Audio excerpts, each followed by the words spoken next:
বন্ধুরা, good morning. তোমরা সবাই কীরকম আছো? সকাল তো অনেকক্ষণ আগে হয়ে গেছে, তো এখন তো 11টার উপরে হয়ে গেছে। তো এখন আর যে গরম পড়েছে বলার মতো নেই, অসম্ভব গরম, অসম্ভব গরম। তো দেখতেই পাচ্ছ চুল কোথায় বেঁধে নিয়েছি দেখো। আর আমাদের কোকোরানি কী করছে দেখবে? দাঁড়াও, কোকোরানি এই যে দেখেছো তো ও কী করছে, ওই দেখো, দেখো তো, দেখো কী করছে ও।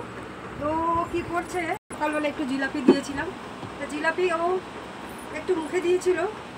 তো মুখে দিয়েছিল ও খালি খালি একটু ঘোরাঘুরি করতে চায়। তো ওকে বাইরে কেন বার করি না, কারণ জাস্ট কুকুর আসতে পারে, যেন কুকুর নিতে পারে, যেন ভয় লাগে, এই জন্য ওকে সবসময় এনি টাইম বাইরে বার করি না। তো এখন যেহেতু গরমটা প্রচণ্ডভাবে পড়ে গেছে, এখন বলার মতো নেই। তো এখন রান্নার তো চিন্তা করতে লাগবে, ভাত খেতে লাগবে, গরম দেখে তো আর ভাতটা তো খেতে লাগবে। তো এই জন্য আমি এখন মুসুরি ডাল অল্প ভিজিয়ে নিয়েছি। তো কালকে রাত্রিবেলা তো এখন আমি মুসুরি ডাল, এখানে মুসুরি ডাল দেখো আমি ভিজিয়ে নিয়েছি। তো ডাল ভিজিয়েছি, ও কিন্তু ওকে যদি ডাল দাও না, ও ডাল খেয়ে নেবে দেখবে।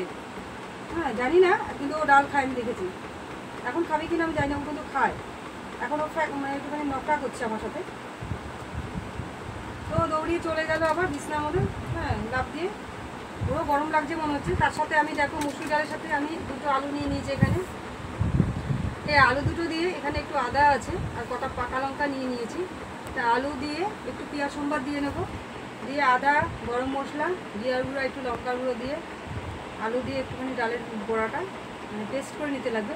সুন্দর করে কষা কষা করে একটু একটু হালকা হালকা একটু ঝোল থাকবে। এই দিয়ে আজকে এক তরকারি ভাত করবো, আর ঠিক মতো অল্প ভাজা করতে পারি। তা এই দিয়ে আজকে খাওয়া দাওয়া হবে। আর রাত্রেবেলায় কী রান্না করবো তো জানি না, কিছু বলতে পারবো না। তো গরমে অবস্থা প্রচণ্ড খারাপ, তো বলার মতোই নেই, কী বলবো। তো আজকে এখানেই রাখছি, ততক্ষণ যেন বন্ধু